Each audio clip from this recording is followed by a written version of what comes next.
Welcome to the Merging Life and Money Show, where financial wellness meets mental health. Today's episode tackles a critical issue: race, finance, and anxiety, navigating minority mental challenges. Your host, MarieJo Caesar, a financial wellness strategist, will explore the unique financial stressors faced by minorities and provide actionable strategies for building wealth and reducing anxiety. Whether you're struggling with the racial wealth gap or looking to secure your financial future, this episode is packed with insights you won't want to miss. Get ready to transform your relationship with money and take control of your financial well-being. Let's dive in. Hello and welcome to the Merging Life and Money Show. I am MarieJo Caesar, your host and financial wellness strategist. Imagine walking into a high-stake financial meeting, your heart racing, not just from the pressure of the presentation, but from the weight of representing your entire race. This is a reality many minorities face daily in their financial lives. I speak from personal experience, having spent many decades in the C-suite in the financial space, a primarily white male-dominated industry that remains so even today. My journey has given me a unique perspective on the challenges and opportunities for minorities in finance. Over the past 2 weeks, we have explored critical aspects of financial wellness for minority communities. We began by discussing generational wealth and healing. Then we moved on to breaking barriers in finance and mental health. Today, we continue our special series for National Minority Mental Health Awareness Month by examining the intersection of race, finance, and anxiety in minority communities.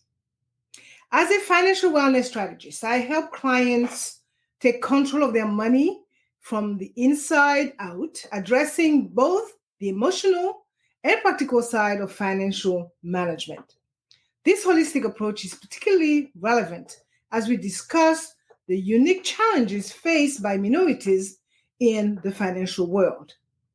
In this episode, we will explore the unique intersection of racial identity, financial pressures, and mental health. We will uncover the hidden costs of being a minority in the financial world. We will discuss strategies for success in a financial system that is not designed for minorities. And we will explore culturally responsive approaches to financial wellness and mental health, empowering you to thrive despite systemic challenges. Welcome to the Merging Life and Money Show, where we continue to talk about the complex realities that minority communities face. Together, we will find pathways to both financial success and emotional well-being, paving the way for true empowerment and healing. Now, let's address our first main point, the unique anxiety loop of race and finance. This connection between racial identity and financial stress creates a cycle that many minorities find themselves caught in, often without fully understanding its impact on their mental and financial well-being. To illustrate this concept, let's refer to the experience of a young Black professional entering a predominantly white corporate environment. As they step into the office each day, they carry not only their personal aspirations, but also the weight of representing their entire racial community. This pressure, often unspoken but deeply felt, sets the stage for a unique form of anxiety that intertwines with every financial decision and interaction. At the heart of this anxiety loop is what researchers call the racial tax, a set of additional costs, both financial and psychological, that minorities often face in various aspects of life. This tax manifests in numerous ways, from high interest rate on loans to inflated property assessments in predominantly minority neighborhoods. An example is the property tax system in many cities. Studies have shown that homes in African American neighborhoods that lost value following the 2008 housing crisis have been slower to recover value than properties in white neighborhoods. Yet, in many cases, property taxes assessments have not kept pace with these changes. The result? Many African American homeowners are paying higher property taxes relative to their home values compared to homeowners in white neighborhoods. This is not just an abstract concept. It translates into real financial strain, sometimes even leading to foreclosures and evictions. However, the racial tax extends beyond just property values. It seeps into every aspect of financial life for many minorities, from higher interest rates on car loans to increased premium on insurance policies. These additional costs add up, creating a significant financial burden over time. This burden, in turn, contributes to the widening wealth gap between white and minority communities. The psychological impact of this racial tax cannot be overstated. It creates a constant state of financial stress and anxiety, particularly in professional settings where financial decisions are made. This is where the concept of stereotype threat comes into play. The stereotype threat is a risk of confirming negative stereotypes about one's social group. In financial context, this can manifest as anxiety about being seen as financially incompetent or irresponsible stereotypes that are often unfairly applied to minority groups. In financial context, this can manifest as anxiety about being seen as financially incompetent or irresponsible. Stereotypes that are often unfairly applied to minority groups. Ironically, this anxiety can lead to poor financial decision-making, creating a self-fulfilling prophecy that reinforces the very stereotypes individuals are trying to disprove. Research has shown that the stereotype threat can significantly impact financial behavior. In one study, women subjected to stereotype threat in academic and business settings were more loss adverse than both men and women who were not facing the threat of being viewed through the lens of negative stereotypes. Similar effects have been observed with racial stereotypes where the fear of confirming negative racial stereotypes led to more conservative financial decisions. This heightened state of anxiety does not just affect individual financial decisions, it can spill over into broader career choices and professional advancement. Many minorities report feeling pressured to be twice as good to succeed in financial professions, leading to burnout and stress. Moreover, the lack of representation in high-level financial positions can create a sense of isolation and imposter syndrome, further exacerbating anxiety. The anxiety loop is further complicated by systemic barriers within the financial industry itself. For instance, the financial planning profession, which plays a crucial role in helping individuals build wealth, has a significant diversity problem. As of 2021, only 1.5% of certified financial planners were Black. This lack of representation can make it difficult for minority clients to find advisors who understand their unique financial challenges and cultural context. Moreover, the traditional eat what you kill business model, prevalent in many financial firms, can disadvantage minority professionals. This model, where advisors generate their own revenue through commissions, often relies on societal networks to build a client base. Given the historical wealth disparity and segregation of social networks, this model can make it challenging for minority professionals to establish themselves in the industry. These systemic barriers, combined with the constant pressure of stereotype, threat, and the financial strain of racial tax, create a perfect storm of anxiety that can significantly impact financial decision-making and long-term wealth building for minority individuals and communities. Breaking this anxiety loop requires a twofold approach.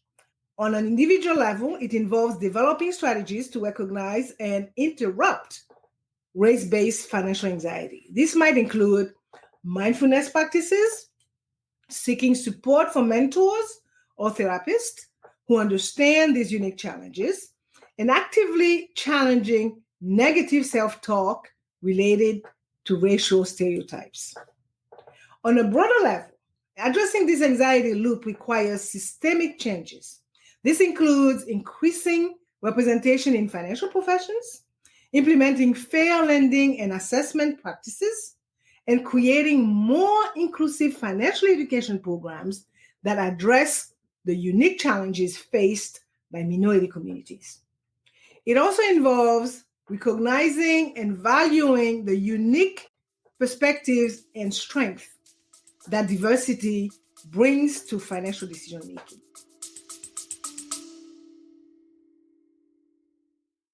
You're listening to the Merging Life and Money Show with MarieJo Caesar. If you're finding value in today's discussion on race, finance, and anxiety, you'll love MarieJo's exclusive mental health and money journal prompts.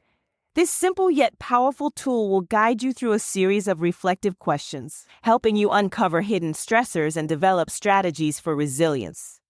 The link is in the show notes. Now, let's get back to the show and continue our financial empowerment journey. Studies have shown that diverse teams make better decisions and are more innovative, qualities that are crucial in the ever-evolving financial landscape. As we continue our discussion, it is essential to remember that while the anxiety loop of race and finance presents significant challenges, it is not insurmountable. By understanding these dynamics, we can begin to develop strategies to overcome them, both on an individual and societal level. In so doing, we can work for a financial system that is truly equitable and inclusive, one that allows all individuals, regardless of race, to build wealth and achieve financial well-being. I will add that the journey to breaking this anxiety loop is not just about individual actions, but also about collective efforts to reshape our financial systems and cultural narratives.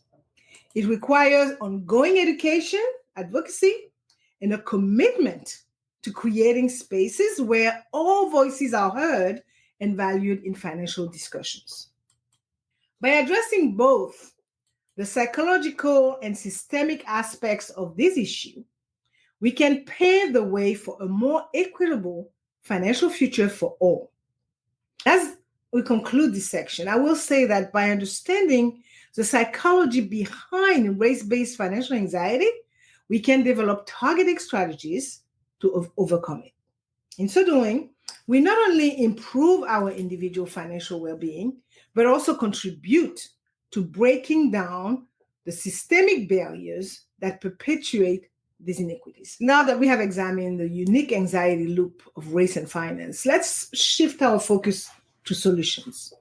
Our second main point addresses culturally responsive financial wellness, which can help minority individuals and communities overcome these challenges. As discussed in our previous episode on breaking barriers in finance and mental health, cultural background significantly influences our relationship with money. Today, we will look at how we can leverage cultural strengths and values to create effective financial wellness strategies that address the specific needs of minority communities. Let's examine two key areas where culturally responsive strategies can make a significant impact. I will start with reframing financial goals through a cultural lens. Traditional financial advice often focuses on individual wealth accumulation and retirement planning. However, for many minority cultures, financial success is viewed through a more collective lens. This perspective values family and community well-being alongside personal financial growth. To create truly effective financial strategies for minority communities, we need to reframe financial goals in a way that aligns with cultural values, and this might include incorporating family financial obligations into budgeting and saving plans, developing strategies for building community wealth alongside personal wealth, creating financial plans that honor cultural traditions while promoting long-term financial stability. For example, in many Latino communities, the concept of familismo emphasizes strong family ties and mutual support. A culturally responsive financial plan for someone from this background might include strategies for supporting extended family members while still building personal savings.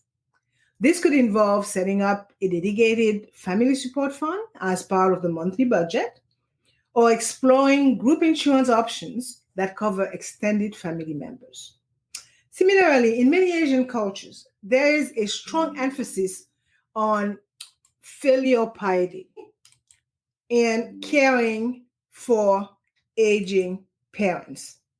A financial plan for individuals from these backgrounds might include provisions for elder care alongside traditional retirement savings. This could involve researching long-term care insurance options or setting up a family care saving account. Also, extended family support, fictive kinship, collective responsibility, intergenerational households, and flexible family roles are key aspects of this culture value in Black communities. This could involve setting up a family support fund and exploring group insurance options for extended families, as well as strategies for building generational wealth, incorporating financial education and considering communal investment opportunities. By reframing financial goals in this way, we can create authentic and achievable plans rather than imposing a foreign concept of financial success. This approach also helps to reduce the internal conflict many minority individuals feel between their cultural values and their financial aspirations. The other key area I identified is culturally specific stress management techniques. Financial stress can take a significant toll on mental health, particularly when compounded by racial stresses. To address this, we need stress management techniques that resonate with minority cultures and address the unique pressures they face. Many minority cultures have rich mindfulness and stress management traditions that can be adapted for financial wellness. For example, mindfulness practices rooted in Eastern philosophies can be applied to money management. This might involve mindful spending exercises or meditation focused on cultivating a healthy relationship with money. African and Caribbean cultures often have strong storytelling traditions. These can be leveraged to create financial narratives that empower rather than limit. For instance, reframing the story of one's financial journey from struggle to resilience and growth. Many indigenous cultures have holistic wellness practices that view financial health as part of overall life balance. This perspective can inform a more integrated approach to financial wellness that considers physical, emotional, and spiritual well-being alongside financial health. Incorporating these culturally rooted practices into financial wellness strategies can make them more relatable and effective for minorities. It also helps to validate and preserve cultural traditions while addressing modern financial challenges. Here is an example of how this might work in practice. Imagine a financial wellness program for Native American communities. Instead of focusing solely on budgeting and saving, this program might incorporate traditional talking circles as a way to discuss financial challenges and solutions. It could use the medicine wheel concept to explore how financial health relates to physical, emotional, and spiritual well-being. The program might also include storytelling sessions where elders share traditional wisdom about resource management and community support, connecting these ideas to modern financial concepts. So, how do we go about implementing culturally responsive strategies? While these culturally responsive strategies hold great promise, implementing them effectively requires careful consideration and ongoing community engagement. Here are some key steps for putting these into practice. Community consultation. Before implementing any financial wellness program, it is crucial to consult with community members to understand their specific needs, values, and challenges. This might involve focus groups, surveys, or community meetings. Another one is cultural competency training. Financial professionals working within minority communities should undergo cultural competency training. This helps them understand the cultural context of financial behavior and communicate effectively with community members. Partnerships with cultural organizations. Collaborating with existing cultural organizations can provide valuable insights and help build trust within the community. Flexible program design. Financial wellness programs should be flexible enough to adapt to different cultural contexts. This might mean offering materials in multiple languages, providing childcare during financial education session, or scheduling programs around cultural and religious observances. Ongoing evaluation and adjustment. Regularly assess the effectiveness of financial wellness programs and be willing to adjust strategies based on community feedback and outcomes. And lastly, empowering community leaders. Identify and train community members to become financial wellness advocates. This creates a sustainable model for ongoing financial education and support within the community. Let us not forget that while culturally responsive financial wellness strategies offer many benefits, there are also challenges to consider. And here are 5 of them.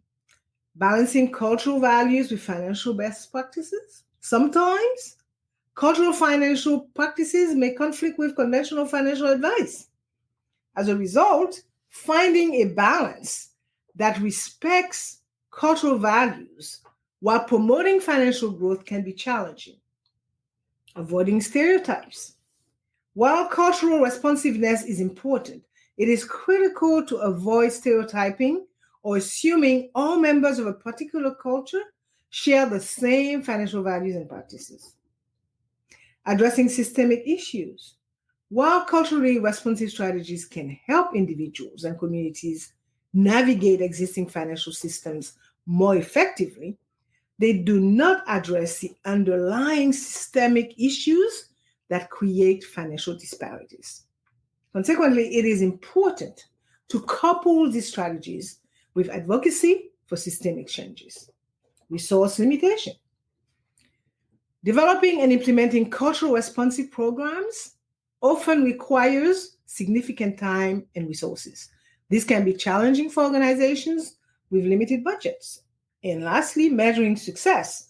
Traditional financial success metrics may not fully capture the impact of culturally responsive strategies. Therefore, developing new culturally relevant measures of financial well-being may be necessary. Despite these challenges, the potential benefits of culturally responsive financial wellness strategies are significant. By honoring cultural values and experiences, these approaches can create more effective and sustainable path to financial well-being for minority communities.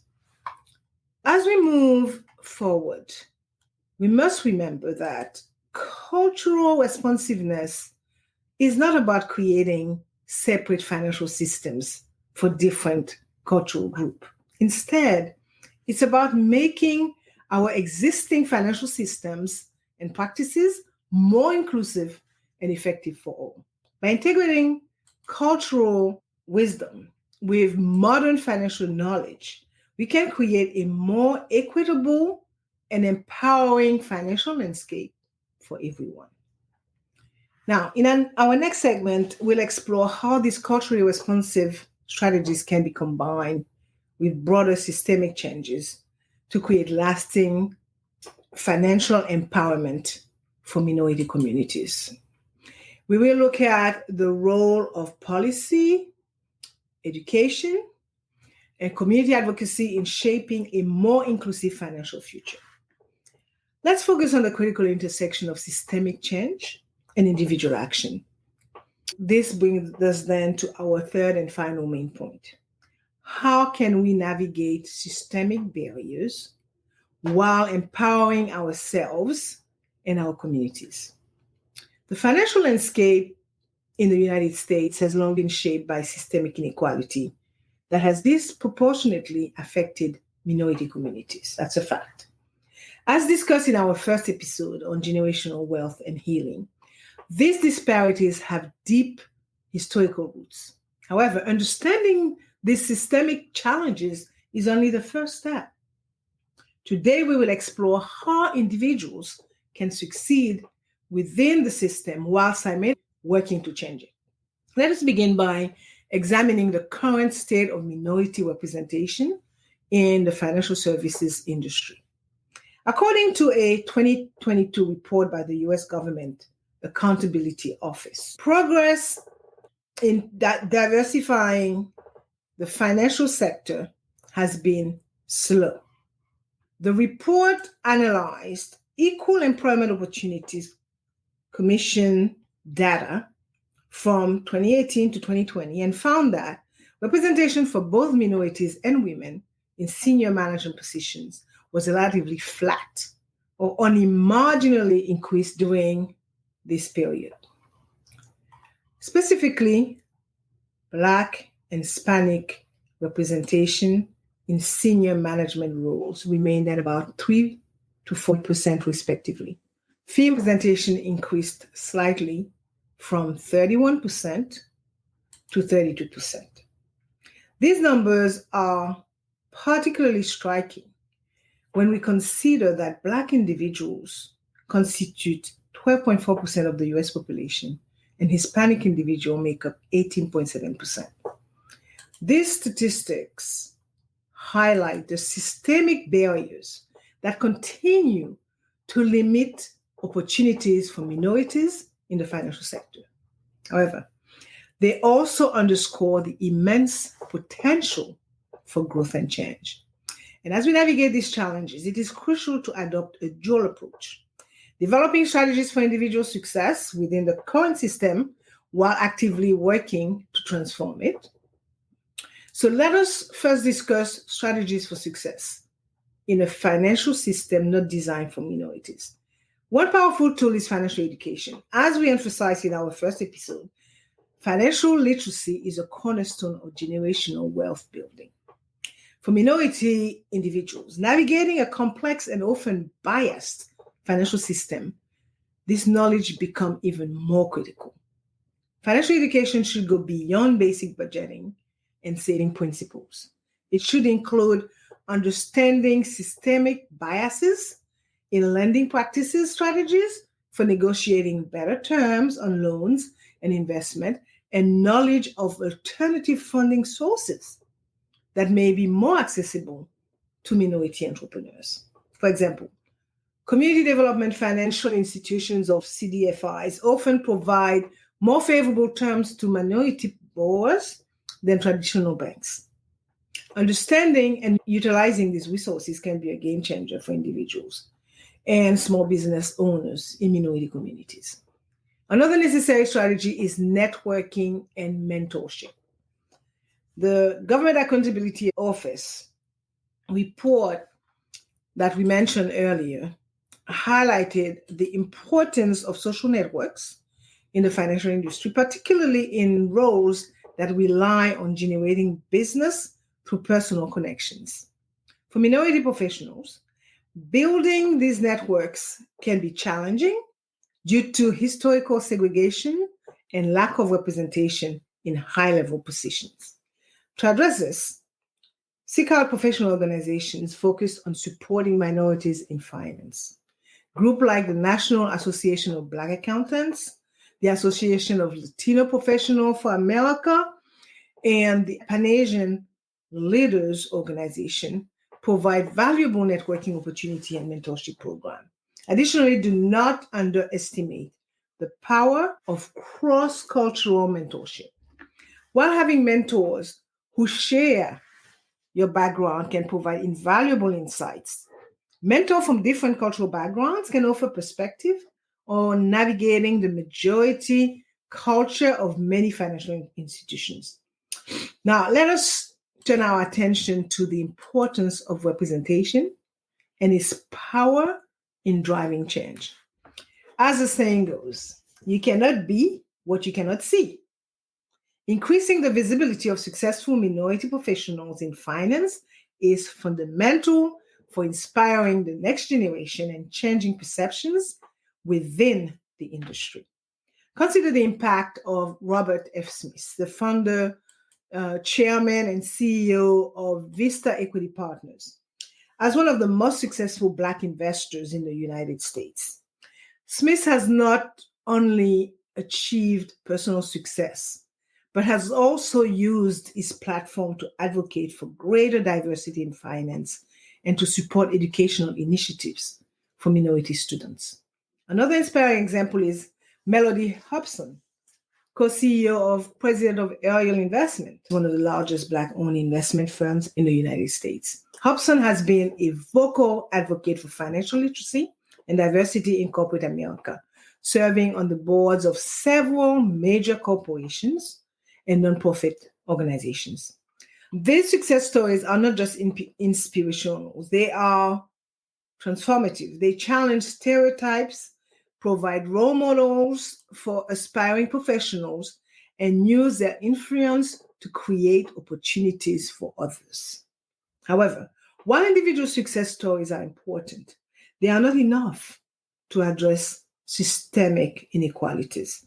This brings us to the critical role of advocacy and policy change in creating a more equitable financial system.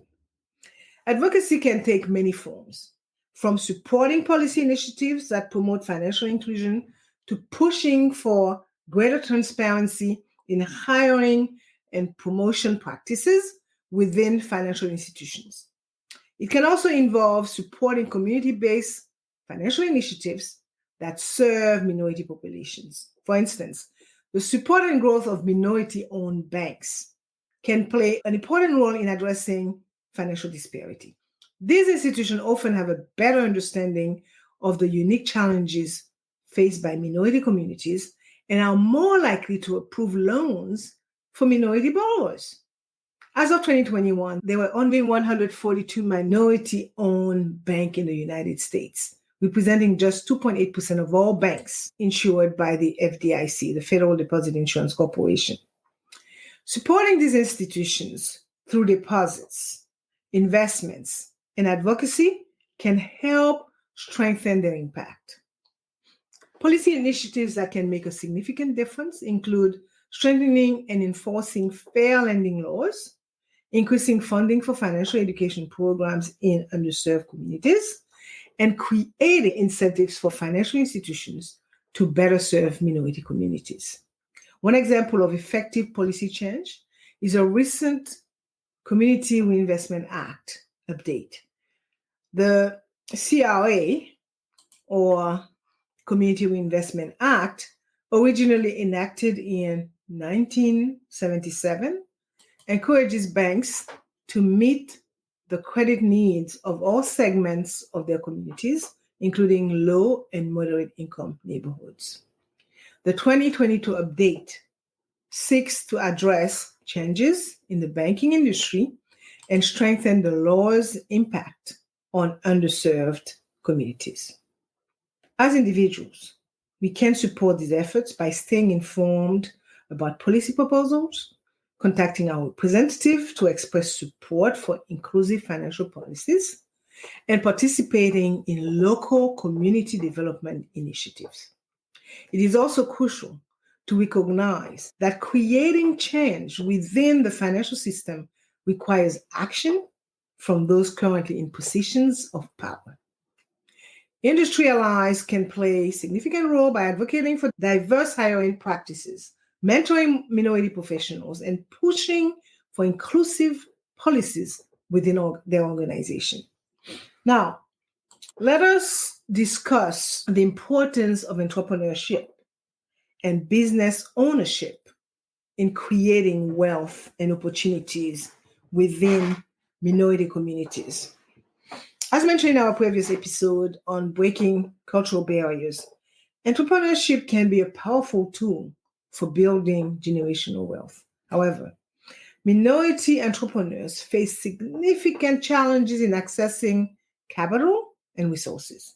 According to a 2020 report by the Federal Reserve Bank of Atlanta, Black-owned businesses are twice as likely to be denied credit as white-owned businesses, even when controlling for factors like credit scores and business characteristics. To address this disparity, a multi-pronged approach is necessary. This includes supporting minority-owned businesses as consumers, advocating for fair lending practices, and creating and supporting initiatives that provide capital and resources to minority entrepreneurs. One such initiative is the New Voices Fund created by Richelieu Denis, founder of Sundar Brands. This $100 million fund supports businesses owned by women of color. Initiatives like this provide much needed capital and mentorship and networking opportunities critical for business success. So as we work on systemic changes, we must remember that progress often happens incrementally. Each step forward, no matter how small, contributes to the larger goal of creating a more equitable financial system. So I could talk about that all day. I will end this point by saying that navigating the current financial system as a minority individual requires a combination of personal empowerment through education and networking and active participation in efforts to change the system itself. By developing strategies for success within the current framework, while simultaneously working to transform it, we can create lasting change that benefits not just individuals, but entire communities. Remember, as discussed in our first episode on generational wealth and healing, true financial wellness goes beyond individual success. It encompasses the well-being of our communities and future generations. So by taking action on both personal and systemic levels, we can work for a financial future that is truly inclusive and equitable. As we move forward, I encourage each of you to reflect on your role in this journey. Whether you are just starting your financial journey or are in a position to influence policy and practices, your actions matter. Together, we can create a financial system that works for everyone, regardless of race or ethnicity. As we've explored the complex intersection of race, finance, and anxiety, it is clear that the path to financial wellness for minority communities is both challenging and filled with potential. Let's then bring this thread together and reflect on how we can move forward with hope and determination. The renowned civil rights leader Martin Luther King Jr. once said, "The arc of the moral universe is long, but it bends toward justice." This powerful statement reminds us that while the journey to financial equity and mental health parity for minority communities may be long and arduous, progress is possible and indeed inevitable if we continue to strive for it. The strategies we've discussed today, from recognizing and interrupting race-based financial anxiety to implementing culturally responsive financial wellness approaches, are steps along this arc for justice. By addressing both individual challenges and systemic barriers, we can create a future where financial success and mental well-being are accessible to all, regardless of race or ethnicity. Remember, every step you take concerning your financial goals, every conversation you have about mental health, and every act of support within your community contributes to this broader movement. You are not just building personal wealth, you are part of a larger story of healing, empowerment, and positive change. As we conclude, I encourage you to reflect on your role in this journey. Whether you are just starting your path to financial wellness or you are in a position to influence policies and practices, your actions matter. I said it before and I will continue to say it. Together, we can bend that arc of universe for a more just and equitable financial future for all. As we end this eye-opening discussion on race, finance, and anxiety, I invite you to take the next step in your holistic financial wellness journey. Our conversation today has shed light on the unique challenges minority communities face, but awareness is just the beginning. Now is the time for action. I challenge you to conduct a personal racial stress audit on your financial life. Take a moment to reflect on how racial stresses may be impacting your financial decisions and mental well-being. Are there any areas where stereotypes threat is holding you back? Are you carrying the weight of racial tax in your daily financial interactions? To support you in this process, I've created a free resource you can download, the Mental Health and Money Journal Prompts. This simple yet powerful tool will guide you through a series of reflective questions, helping you uncover hidden stressors and develop strategies for resilience. By downloading this journal and committing to regular reflection, you are taking a significant step in breaking the anxiety loop we discussed today. Remember, small actions can lead to meaningful change. I also encourage you to share your experiences and insights on social media using the hashtag Merging Life and Money. Your story could inspire someone else to start their financial and mental wellness journey. Let's create a community of support and empowerment. Together, we can overcome racial financial stresses and build a future of true financial well-being. As we conclude this powerful exploration of race, finance, and anxiety, let's take a moment to reflect on the journey we've shared and look ahead to what's coming. Before signing off, I want to express my heartfelt gratitude to all of you who have joined us on this critical journey of financial empowerment and mental health awareness. Your engagement and your willingness to confront these challenging topics are genuinely inspiring as we look ahead to next week's episodes, our final installment in this July series. We will address the concept of code switching and its financial and mental health implications for minorities. We'll explore how the pressure to adapt to different culture norms in professional settings can impact both financial success and personal well-being. I look forward to continuing this important conversation with you.